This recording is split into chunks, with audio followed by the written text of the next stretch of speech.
Okay,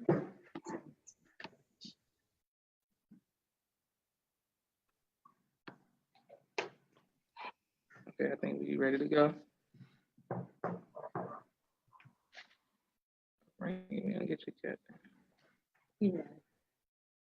Hey, okay, perfect. I want to thank everyone for tuning in to this week's episode of Off the Record. We have great guests on, an author, an activist, just a good person who's always on the front line and leading by example. And I want to thank him for coming and taking time out of his busy schedule today. Brother Deric, thank you, Brother Deric Muhammad, thank you for coming on today, sir. It's an honor to be on, brother. Thank you for having me, Brother Joshua. All praises to Allah. Excellent. Okay, well, Islam Naima, thank y'all for tuning in. Okay, Brother Deric, we want to get straight into it. Yes, what made you write your life-changing book? Because your book, my sister Naima introduced me to your book, and she was going on about it for quite some time. And when I finally read it, it helped inspire me to not only write my book, but it helped me just have a different understanding of you, your family, and just how you made it, you know, how you just stay positive and how, you know, I mean, your book is a good book. What made you write your book? Well, praise be to Allah. The book ASAP, it's entitled ASAP, and ASAP stands for A Street Activist Perspective. Mm-hmm. For the past 12 or 13 years, through the Ministry of Justice, we've been doing everything that we can with what we've been taught through the teachings of the Most Honorable Elijah Muhammad to help our people. And there's a pioneer who, may Allah be pleased with him, he's passed away. His name was Brother Epworth. And as a young FOI in the mosque, in the ministry class, he used to always tell me, brother, you're gonna be a street minister. Brother, you're gonna be a street minister. And it always stuck with me. So the term ASAP, A Street Activist Perspective, that book was written because I felt as if though many of those who are employed by CNN and some of the other mainstream companies, they give the Black perspective from a perspective that doesn't speak for the masses of the people. But I felt like, you know, being on the ground and touching our people in such close proximity, I felt as if though I was getting a different type of education, a different type of perspective on the issues that we face as Black people. And that book was just an opportunity for me to kind of capsulize some of the things that I've been learning as a street activist working as, you know, for our people. That's basically what it was. I've always had a passion for writing. I get that from my mother. Thank Allah for my mom. She's a great writer. So I kind of had it naturally. And I've always wanted to write a book. And that was my first book, my brother. It has done well. I thank Allah for everyone who supported it. And we're actually working on book number 2 right now. Hey, excellent, excellent. Yes, sir. Now, in your book, ASAP, you discuss domestic violence. What makes you so passionate about domestic violence? Well, usually what drives people and give them their passion is pain, suffering. You know, as an activist, I am driven by the suffering of our people. But what made me write about domestic violence was first and foremost my own experience watching my mother be abused by women growing up. And I think I probably told a couple of stories in that book where even as a youngster, I had to defend my mother against grown men who were trying to harm her physically. So my passion to address the issue of domestic violence comes from the house that I was raised in and watching my mother suffer. No child watches his or her mother suffer without taking on some of that suffering and some of that pain themselves. So I believe that is probably the chief catalyst for me writing about that. And I'm a firm believer that when Allah sends us through unfortunate circumstances as children in our childhood and even in our adult life, it's not just for us.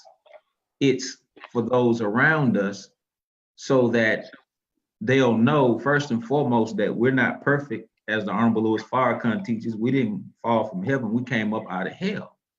And if Allah through his grace and mercy could bring myself and my mother and my family out of such situations, then he can bring you out of it too. So I don't pump the brakes at all when it comes to being real about the things that I've gone through in life. My mother always told me that you should always tell your story. That part of your story that you hide might be the part that somebody needs in that time of darkness. So that was just an opportunity to kind of be transparent and share with the world some of the things that myself and my siblings and my family went through as far as it relates to domestic violence. And we hope that it inspires somebody to do better. Excellent. And I'm sure that it is doing so. Everyone who's watching, you can ask questions. My sister Miriam says, where can we purchase the book, brother? The best place to purchase the book right now is on Amazon.com. Yes, sir. It's called ASAP, ASAP, A Street Activist Perspective by your brother, Deric Muhammad. So Amazon has the book. That's the best place to purchase it right now. Yes, sir. Excellent. Okay, Amazon, Mimi. Okay, we want to go to, what were some of the main things that helped you escape that your tough background? You know, that's a good question. You know, I like to give a shout out to my babysitters. I call them my babysitters. They've been with me since birth. One of them, his name is Grace, and the other one, his name is Mercy. Grace and Mercy. Yes, sir. Yes, sir. Yes, sir. So the grace and mercy of Allah, first and foremost. And obviously the teachings of the most honorable Elijah Muhammad, a life-giving teaching, a life-saving teaching, a teaching filled with light, life, and power. But as a young child, I always knew that I had a greater purpose. I didn't know what it was. I didn't know what path that I would have to take in order to get to it. I just knew that there was something better for me than what was in my immediate surroundings. So I remember when my friends went to get gold teeth, I used to say to myself, nah, I ain't gonna do that right now, because one day I'm gonna have to remove them. Why? Because I'm gonna be somebody. When my friends would get tattoos in very visible places, I'd be like, nah, let me hide mine, because one day I'm gonna do something that represents a cause bigger than myself. Had no idea what it was. And so there are so many different things and so many different people that we could give credit to that helped us to see the light, but none more than hearing the voice of the Honorable Minister Louis Farrakhan. Like so many other believers testify and say, you know, when you heard that voice, you knew instinctively that this was a man that you were supposed to help in some way. And in essence, helping or striving to help Minister Farrakhan has been what has saved my life. So, you know, recently I ran into some friends who just got out of jail. I'm talking about did 30 years, hard years. Two of them, I ran into two of them on the same day. And when they see me as one who escaped because they knew me then. But every time I see somebody who didn't quite, you know, make it, if you will, I'm reminded that I was always a millisecond away from being in their shoes. And that keeps us humble, and that keeps us in the position and the posture of a servant, you know. But what saved me? The teachings of the most honorable Elijah Muhammad. Excellent, excellent. Speaking of the teachings, how did you hear the teachings? Yes. I was in the military at the time. When I graduated from high school, in a ditch effort to get out of the hood, I joined the U.S. Marine Corps. I followed my older brother into the Marines. It was there that I really, really learned how white folks' world worked. Mm-hmm. And it was then that I got exposed to racism, discrimination, and just how rednecks think. I knew none of that because even though I was born in the 70s, which was supposed to be a time of integration, my entire existence was Black. I only went to school with Black children. I had Black teachers. All of my neighbors were Black. So anytime I saw Black people suffering, it was only at the hands of other Black people. But when I went into the US military, I really saw how the world worked. And a brother gave me a tape, I think it was. Yes. It was a tape that the minister done back in 1985 or something. And he never got that tape back. It was the only one that I had, but I probably listened to it 150 times. So myself and the United States military, we both agreed that that wasn't the place for me. So they let me out of there. And when I came home, I saw a brother by the name of Deric Muhammad on the corner selling the Final Call newspaper. And he was being harassed by the police, the Houston Police Department. Well, at that time, myself and my friends, we hated the police. And I think it's safe to say now that at that time we were gathering at nighttime and we were plotting to go against the police. I'll just put it like that, right? Okay. And I was in a Jack in the Box drive-thru, okay? And when I saw them harassing this brother, I put my car in park. I hopped out. I left my car running in the drive-thru as Allah is my witness. I walked across the street and you could see in the brother's body language that he really wanted to fight them. So I went over there to help him. And so I said, brother, what do you want to do? I was talking to him and the cop was talking to me saying, you need to get back. The cop's telling me to get back, but I'm steady walking forward because I couldn't believe that out of all of the people that I know in that neighborhood, this was the guy that they wanted to harass.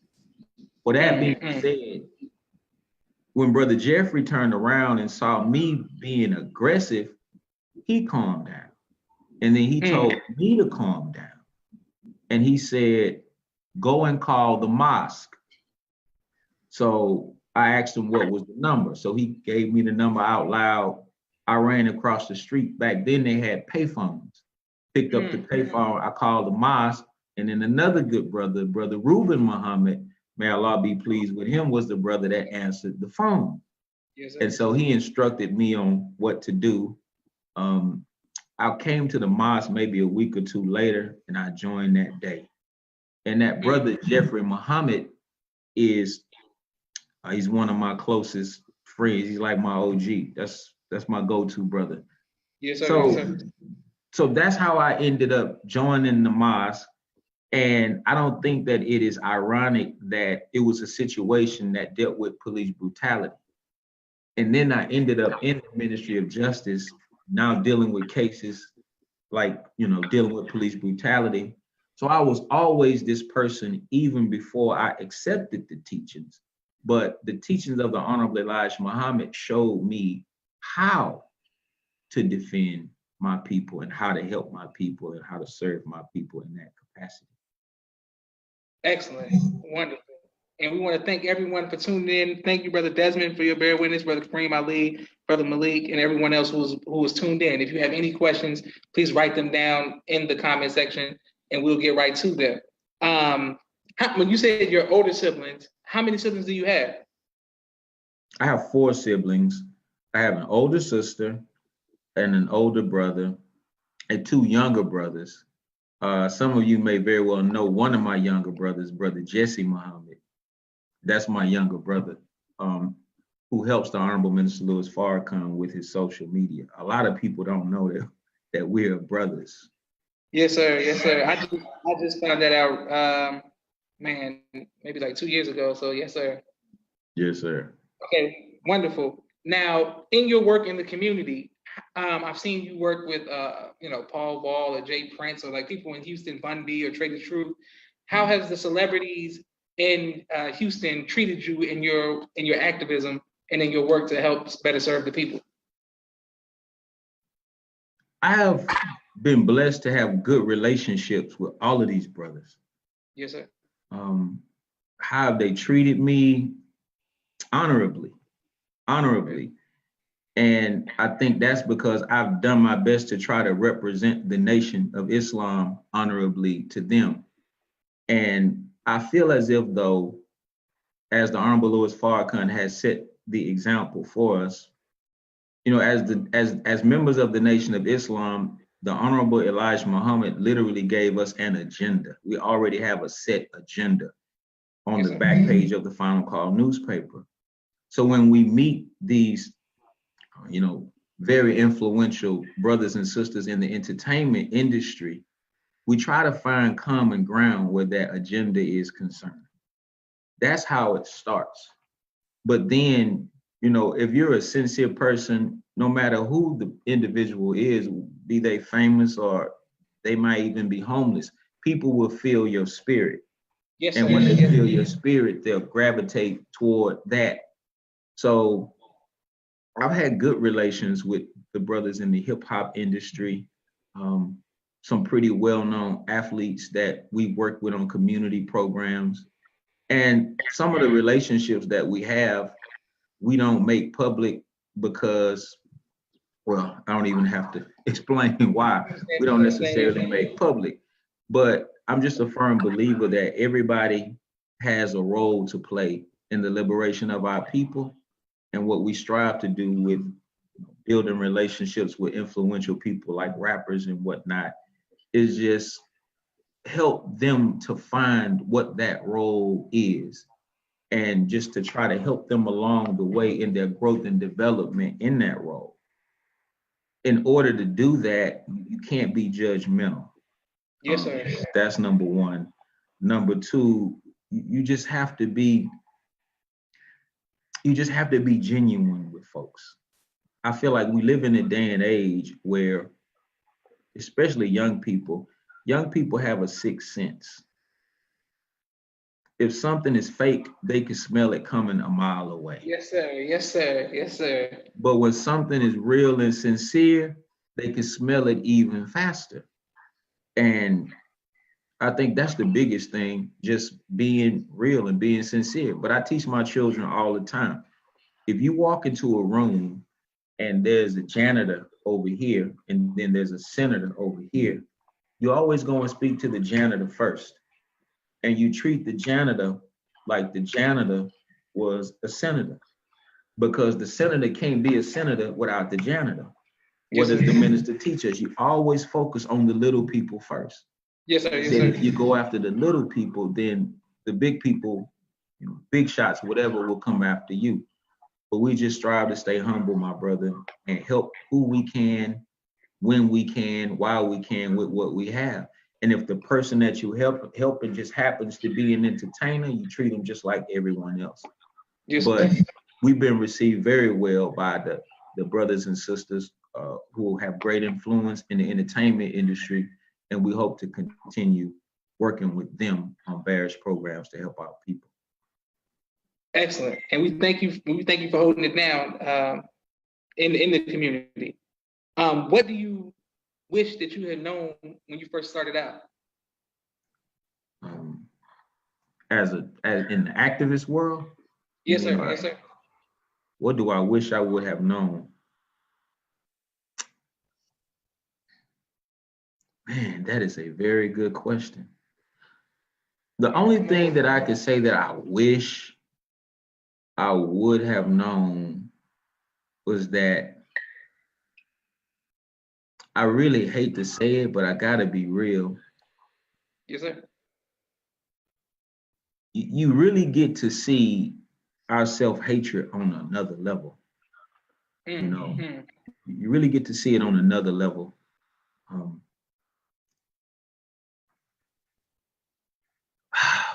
Yeah, that's it. I wish I would have known how deep the level of self-hatred was for us as a people. Not that it would make me do anything differently, because we've already been taught that as a people, we've been through hell. And having gone through hell, we oftentimes raise hell. Yes. And the thing that keeps us humble is the fact that you personally done raised some hell yourself. Yes. So the minister teaches us that we have to be long suffering with our people. So yeah, I just, if there's anything that I wish I would have known or would have been more aware of, it's just the really, really deep psychological dark place that our people can be in sometimes. But at the end of the day, that is why Allah came. You know, Allah came because we were in such a condition, and he came to bring us out of that condition. And we just want to be used as a vessel in Allah God's plan. But that's the only thing I can think of. And I'm going to tell you why that's the only thing I can think of. When the minister set us on the course to study guides 20, 25 years ago, you know, he was preparing us for things to come in our future that we didn't even know that was in front of us. So we've had such a great teacher that not too many things, not that I can think of, really just took me by storm. The minister has prepared us well, even when we didn't know that we were being well prepared, and we're still being, prepared for positions awaiting us. But yeah, that's the only thing that I can think of that I just didn't pick up on in the beginning. Man, excellent. I want to read to you some of the questions. Brother Desmond says, what impact has you and Brother Jesse's work had on your extended family who are not registered members? Man. Woo. Well, that's a difficult question to answer because, you don't like talking about yourself. And I don't really even like repeating things that people have said about me. And I'm not talking about negative things, but, good things. But I'm going to tell you, I'll share with you something that really just hit me in the pit of my stomach. Speaking of James Prince, I was at James Prince's book signing, and he and I are from the same area of town, 5th Ward, North Side. Yes, sir, and so at his book signing, I saw a lot of men, a lot of brothers I hadn't seen in just 30 years. A lot of them been locked up a long time. So there was a brother there, and he was staring at me, and I didn't know whether he was friend or foe, but he just wouldn't stop looking at me. So I kind of reached my hand out to him to shake his hand, just to, kind of check his temperature. Yes, sir. Yes, sir.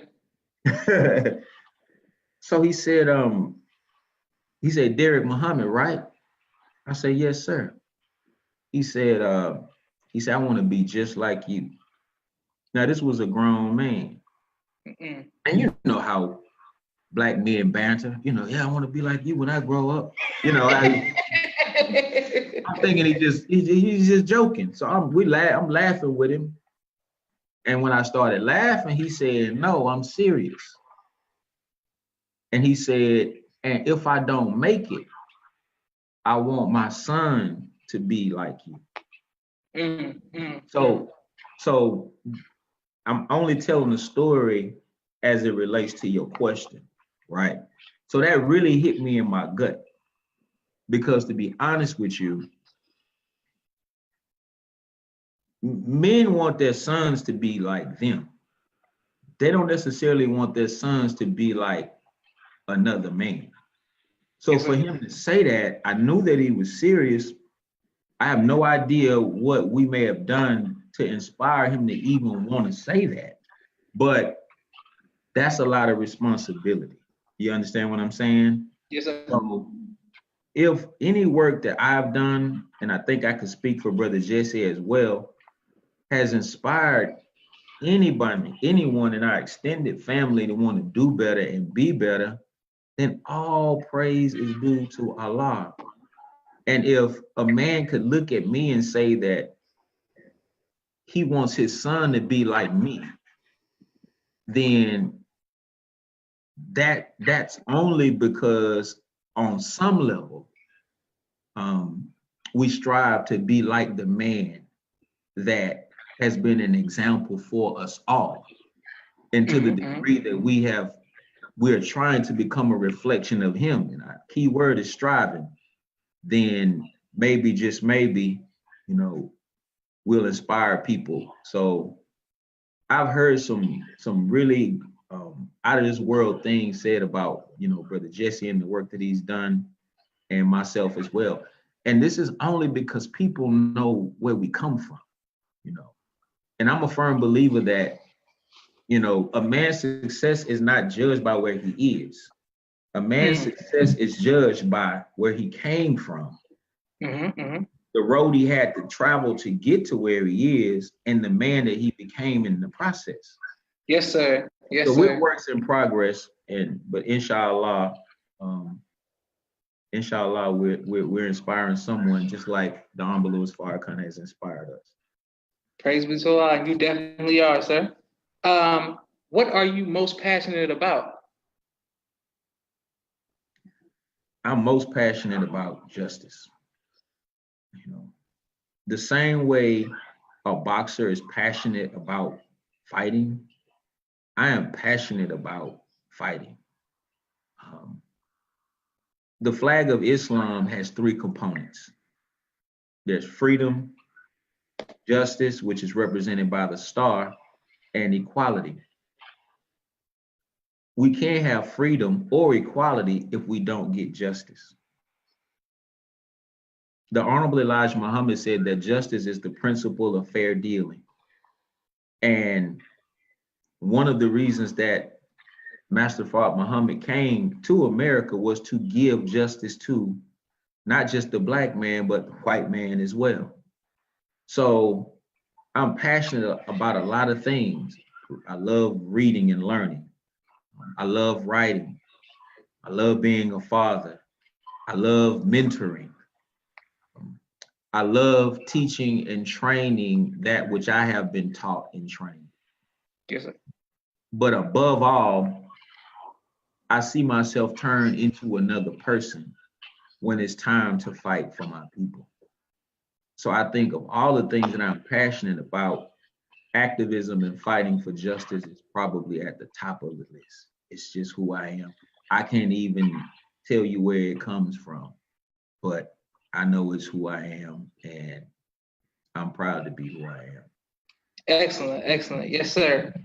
Speaking of you and your activism and your work, how much of a role has your wife and your family played in you being able to be an activist on the front line? I couldn't be a quote unquote activist on the front line were it not for my wife, were it not for my family supporting me.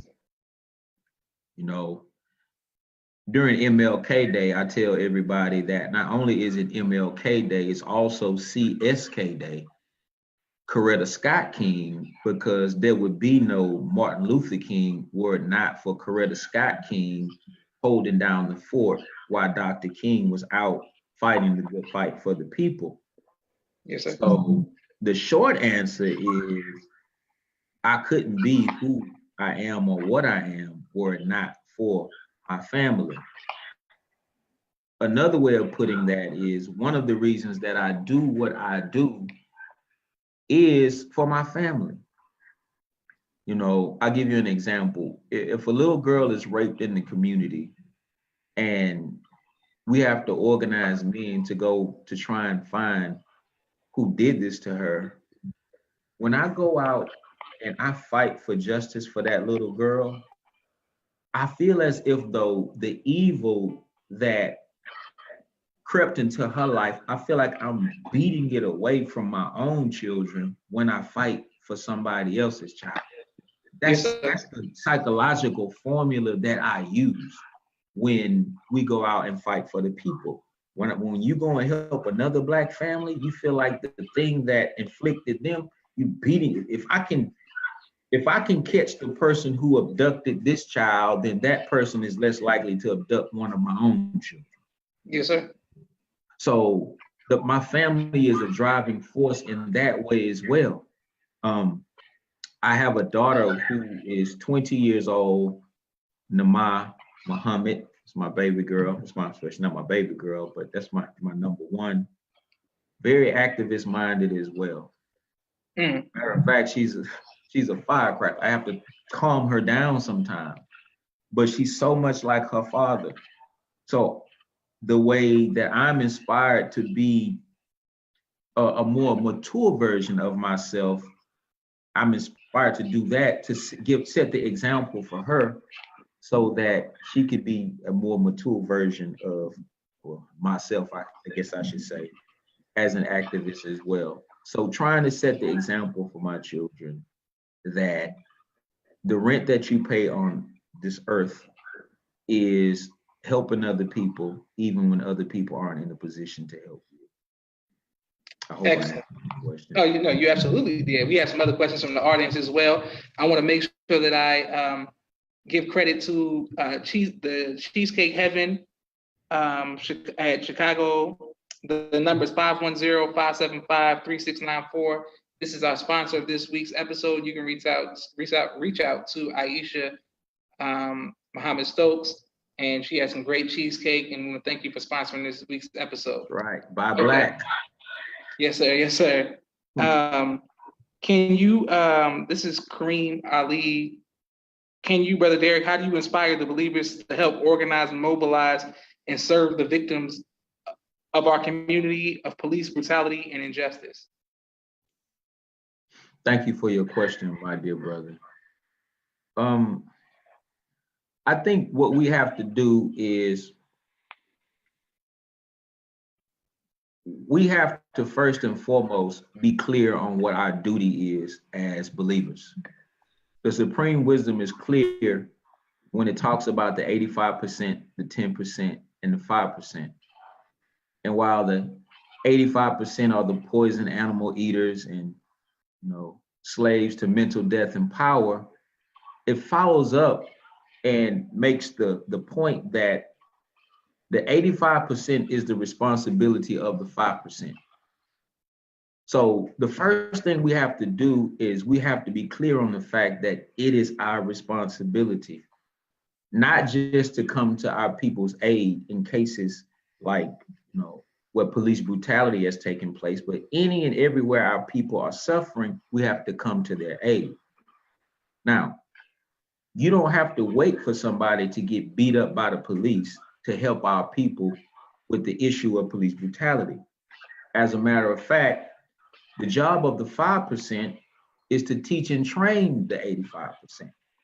So if we're teaching and training our young brothers and sisters on how to handle themselves during encounters with authority before it happens, then we're not being reactive, we're being proactive. When we first started along our journey of activism, you get one phone call, somebody got beat up by the police. You get another phone call, somebody just got shot down the street. You get another phone call, I just got fired from my job. You get another phone call, a sister got called nigger on the other side of town. Next thing you know, you realize that you're living a reactionary existence as a servant of your people. We can't never get nowhere like that. And don't get me wrong, we do have to be defenders of our people when our people are treated unjustly. But our job in a more profound way is to civilize our people, to teach and train them before they even get in that predicament. And that's something that you can do when no incident has taken place. So we established an annual Black Male Summit. where we bring boys in by the hundreds, and we bring some of the best and the brightest presenters on different subject matter to them to try to sharpen them before they have that encounter with law enforcement. See, I'd rather get a phone call that says, Brother Deric, my son got pulled over by the cops last night, but he didn't overreact. He was not afraid. The cop tried to, provoke him. He outsmarted the cop and he got out of there without getting shot. That's our job.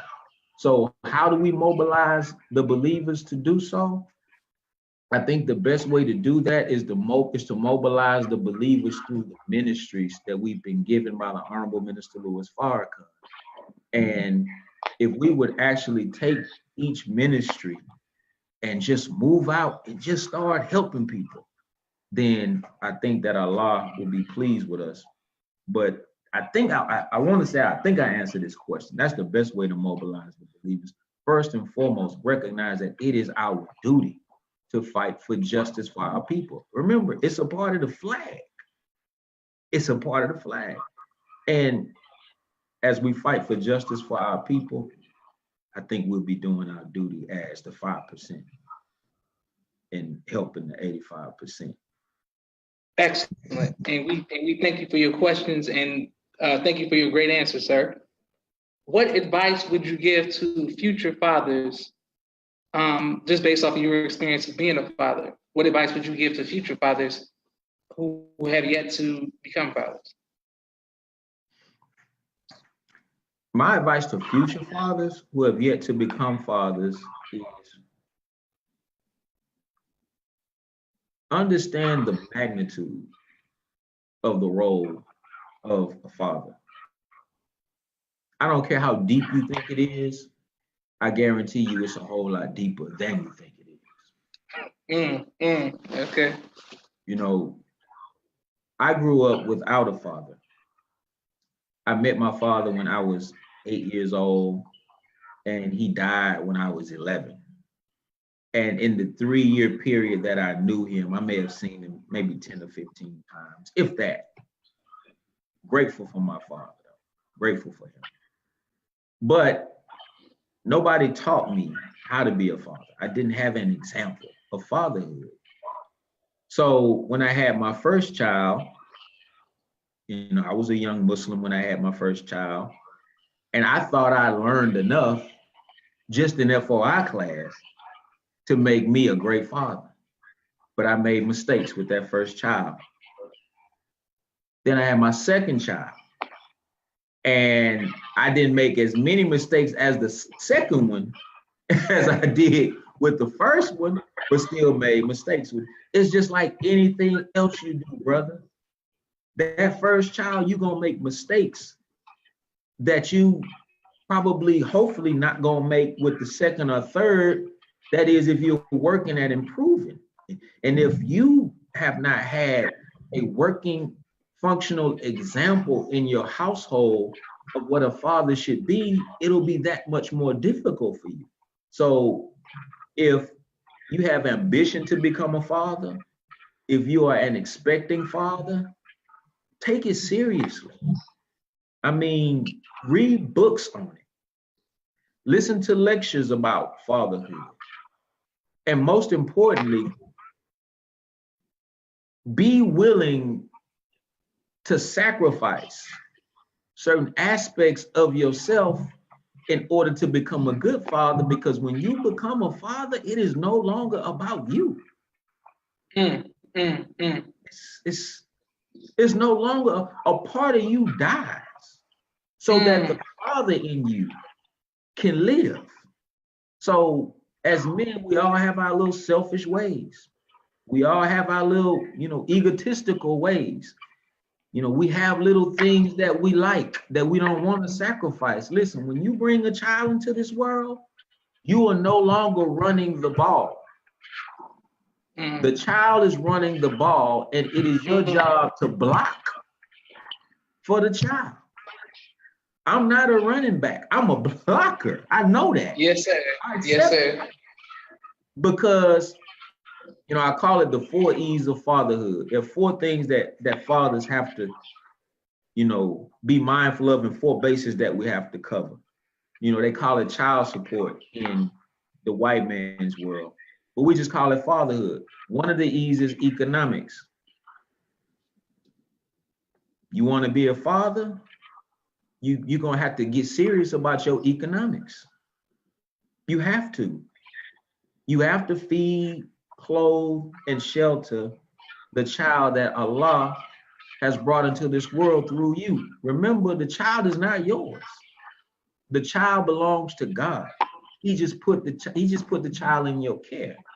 So economics, you got to build something to leave to your children more than what was left to you. That's number one. And I don't want to hear I can't find a job. Go and create one. Fathers don't make excuses. Number 2, education.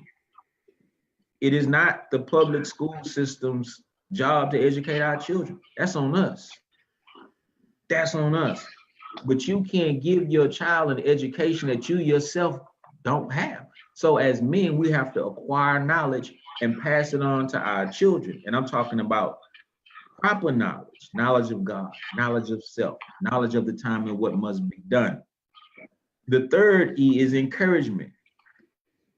If you want to be a father, understand that you have to be ready to become the chief encouraging agent in your child's life. Yes, sir. There's no voice like a father's voice, at the ballet saying, "Go, baby girl, go." You gotta be there. And if you're not willing to sacrifice that time and sacrifice that which is of yourself in order to be an encourager of your children, then you're not ready. And then number 4 is empowerment. I just talked about that. It's our job to empower our children. That means that every last one of our children is born with a purpose, a God-given purpose.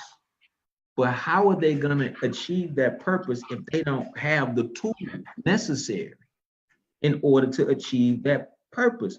It's our job as fathers to equip them with everything they need to be empowered to be the best that they can be. So that's my advice for fathers. Understand that once you become a dad, it is no longer about you, but take it seriously. Take it seriously. Excellent. Yes, sir. We appreciate the 4 E's, and we definitely wrote them down, and I'll put the video on YouTube and make sure we all study those 4 E's, those of us who have not yet become fathers. There's a sister, Tamisha. She says, how do you handle that opposition, self-hatred from our people as an activist?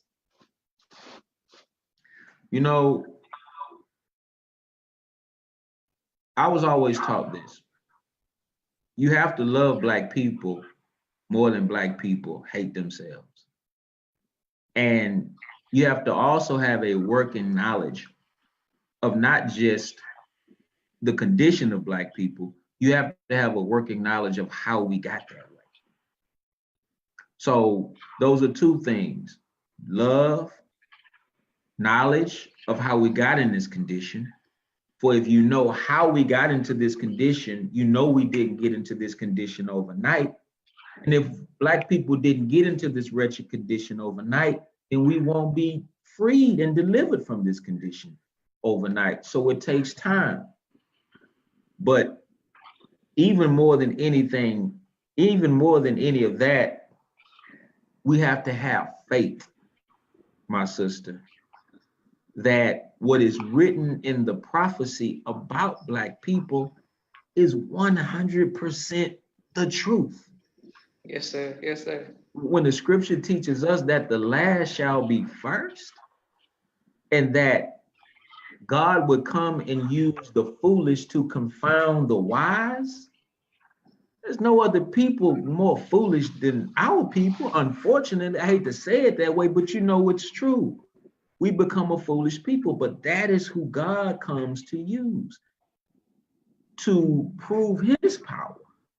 And so when you have faith in the future of Black people, it makes you long suffering with them.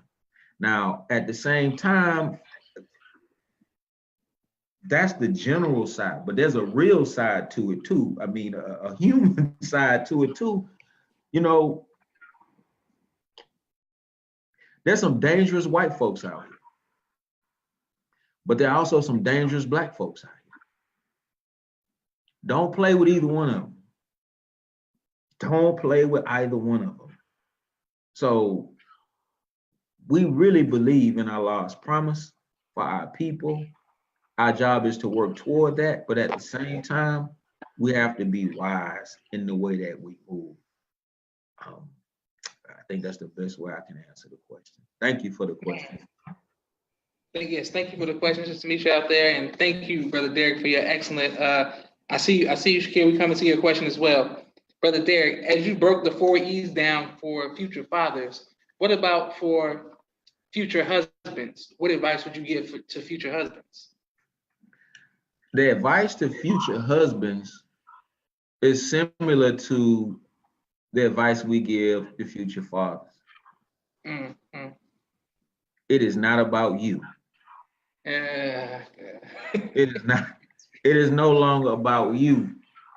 When you become a husband, and remember the term husband is defined as one who takes care of something that does not belong to him. So understand that the woman that you've just taken in quote unquote holy matrimony, that's not your woman. That's God's woman. And you will be handled by God for the way that you treat her. That's number one. And I think that teaching, as taught to us by Minister Farrakhan, sets the framework for us becoming good husbands. Now, husbandry is not just something that's just relegated to marriage. Husbandry is relegated to any type of, work, like a garden. You can come along, and the person who tends to the garden is called the husband of the garden. Well, when you husband something, you're taking care of something that doesn't belong to you. It requires work. It requires work. And I'm gonna say this, and I hope it's received well, but I think that the problem with relationships in general is that people want more out of relationships than they're willing to put into relationships. And because we're not willing to put into the relationship as much as we want out of the relationship, we get disappointed. But I don't think love is something that you find. I think love is something that you build over time. And it requires a lot of effort. You see, I don't care how you appear to the world. When you come home, you home. And you may be able to fool folks out there, but you can't fool your wife. You can't fool your husband, So in a nutshell, for brothers who aspire to be husbands, and let me first say that it is a good thing that you even aspire to be a husband. Understand that once you get married, it's no longer about you. Number two, that woman does not belong to you, she belongs to God. And if you're striving to be a man of God, you want to treat her in a way that is pleasing to God. Number three, with husbandry comes responsibility. And there are no excuses associated with the type of responsibility that you have to take on as a husband. The number one thing that a woman wants in her life is security. It's number one. So you the bodyguard, brother. You even if you're the type of person that, let's say you're a minister in the nation and you have been assigned someone to secure you. When you're out there, you might have security, but when you come home, you the bodyguard. Yes, sir. Yes, sir. So the sister's number one concern is security, but not just physical security, financial security, emotional security, psychological security, just security on every level. Mm. But I will say this about being a husband. Allah doesn't tell us that marriage is 50% of our faith just to be telling us that. Not only is it 50% of our faith in terms of our religion, I feel like that 50% also represents our personal, faith, the building of our personal selves. Because being a husband being a husband is making me a better man if it's doing nothing else. Being a father is as well. You really don't know who you are until you have been given charge over God's creatures and expected to make it happen no matter what. The last thing that I will say about, husbandry and becoming a husband. As men, we wrestle with this 5,000-pound gorilla called the ego. Yes, sir. Yes, sir. Yes, sir. Before I got married, I had this long laundry list of things that I said I would never accept from a woman in a relationship, in a marriage. I had a long list of things. Okay. I've accepted every last one of them.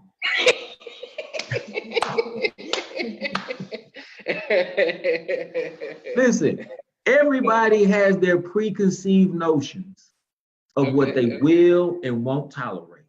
Yes, sir. But once you get into that marriage, if you are committed to making it work, then you have to be willing to put a pin in the balloon of your ego. And the more you do that, it's uncomfortable. It even hurts at times, but it makes you a better person. It makes you a better man.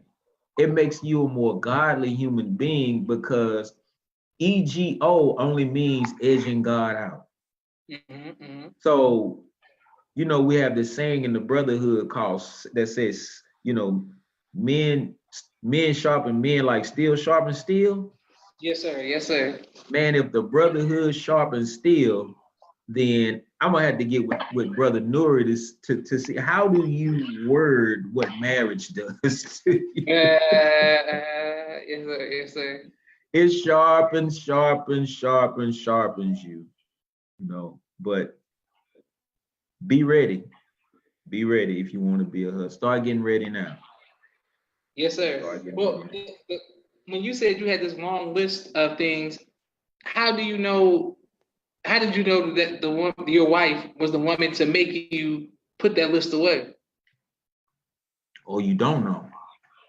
Because let's just say, see, people have a list of things that they want to see in their mate. And then they have a list of things that they say, I'll never tolerate this, in a mate, right? Well,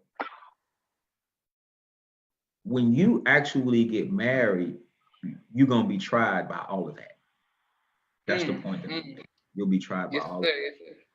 You don't know that the person that you're marrying, you don't know that she's going to be that steel that sharpens you. She doesn't know that you're going to be that for her. She may have some idea, but you don't really know until you get into it. It's like having one chemical agent over here and another chemical agent over here. They never been mixed together. You know what this one does, you know what this one does, but it's not until you bring them together that you begin to it's almost like an experiment. And there's gonna be friction. Yes, sir. Yes, sir. The study guys teach us that the friction's gonna come quick. It won't even be long. But if you can make it through, the friction, yes, sir. Maybe, just maybe, you all can make it. But there's gonna be friction. if you don't stick it out, you won't see the beauty in it, because with friction comes traction. With traction comes action, and with action comes results. So I don't think you really know exactly what Allah has put in your mate that's going to bring the worst and the best out of you in order to make you his purified servant. I could be wrong, but I don't think you really know. I don't think anybody is as prepared as they think they are. But if you stick it out, if you do what the Honorable Elijah Muhammad said and settle down to a good choice, and you stick it out and you do your best to keep Allah at the center, that's the key. Then you can make it through all 4 seasons of your marriage: summer, winter, spring, and fall. Yes, that sir. that winter ain't no joke. That winter ain't no joke. But the key is to remember that it's just a season. It's just a season. But yeah. So how did I know? I didn't. But I know now. Okay, excellent. Okay, that's good. Shakir says, can you explain the influence of the minister in the industry? In the entertainment industry? Yes, sir. I believe that's what he's referring to. I'm not necessarily a part of the entertainment industry, so I can't say that I know it fully. But from what I've seen, based upon my experiences with many who are in the industry, the minister's impact and effect on the industry is polarizing. It's polarizing. Just as in the political arena, Farrakhan has become the litmus test for every Black congressperson, every Black senator, every Black whomever. You have a similar dynamic in the entertainment industry, because those who really control the entertainment industry, they feel as if though the artists and the actresses and those from our community, they still see them as their slaves in a sense. So when an artist decides that he's going to develop a relationship with the Honorable Minister Louis Farrakhan, that puts that artist into troubled waters with those, particularly those in the Jewish community that run that industry. So he's a polarizing figure in that way. But at the same time, you know, a lot of these artists, they see the minister for who he is. They see him almost, you know, the way we see him. You got to understand that these rappers who have sold millions of records and have millions of dollars, they've seen a little bit of everything. And because some of them have so much money, they've sat down with all different types of leaders, all different types of politicians, all different types of preachers and different folks from different walks of life.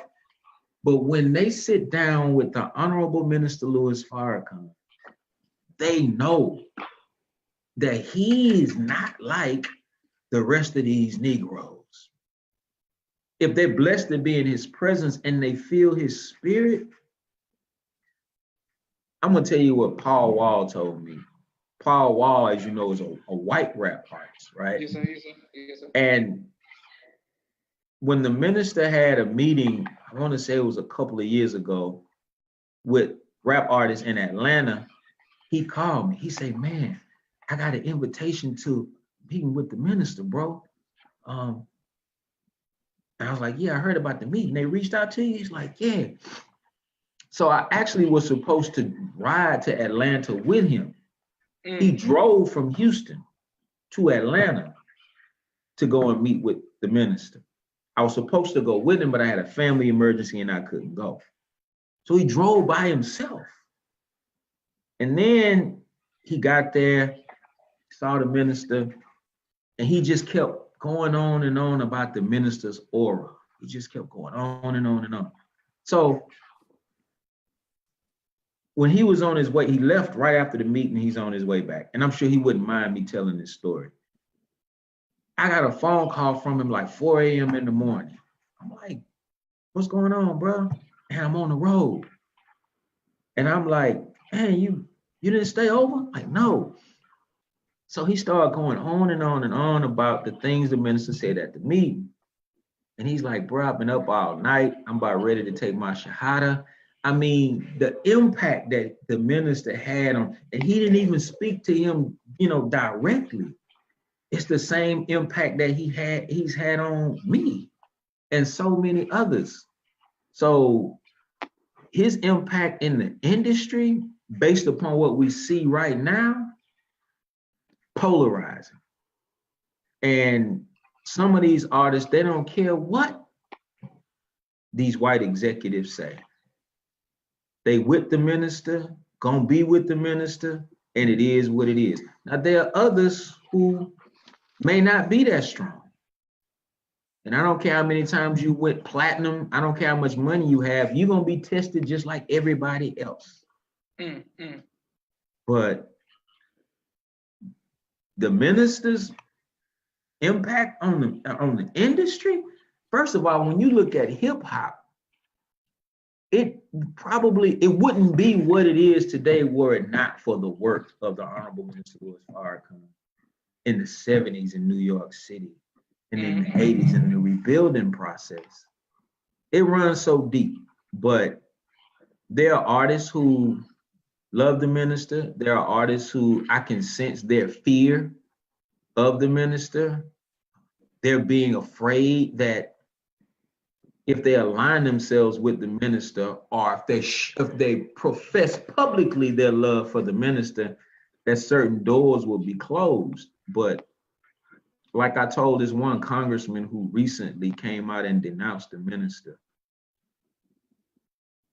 I said the people, the very people that you are trying to appease and going against your brother will be the ones that stab you in your back. Yes, sir. Yes, sir. Yes, sir. Yes. And the same goes for those in the music industry. But the minister's impact in the industry, there are no words that can speak of how profound that is. Excellent. Well, I want to thank you, Brother Deric. My assistant just told me it's been an hour. So I want to thank you for coming on. And I want to thank everyone for watching and your questions. This will be on YouTube tonight. And Brother Deric, please continue to do the work, the first work in Houston. And I want you to know that anybody who is influenced by my circle or people that we know, we respect you for being on the front line and putting in that work in Texas. And I had to bring you on the show because I wanted to introduce you to more people to see as somebody who's about that action on that front line. And we appreciate that. Praise be to God. One of the things that we've always hoped to do is to inspire the younger believers in the Nation of Islam to know that whatever it is that Allah has put in your heart to do, you don't need a title to do it, and you don't need permission to do it. We've already been given permission by the Honorable Minister Louis Farrakhan to go out and help our suffering people. All we need to do is just follow those instructions. So, all praise be to Allah. Thanks for having me on, Brother Josh. Thank you, Brother Deric. Please give your family greetings to believers, and I look forward to one day coming to meet with you in Houston. And man, it's all good. Inshallah. And happy Savior's Day. I'll see y'all at Savior's Day. Yes, sir. All right. Assalamu alaikum. Wa alaikum salam.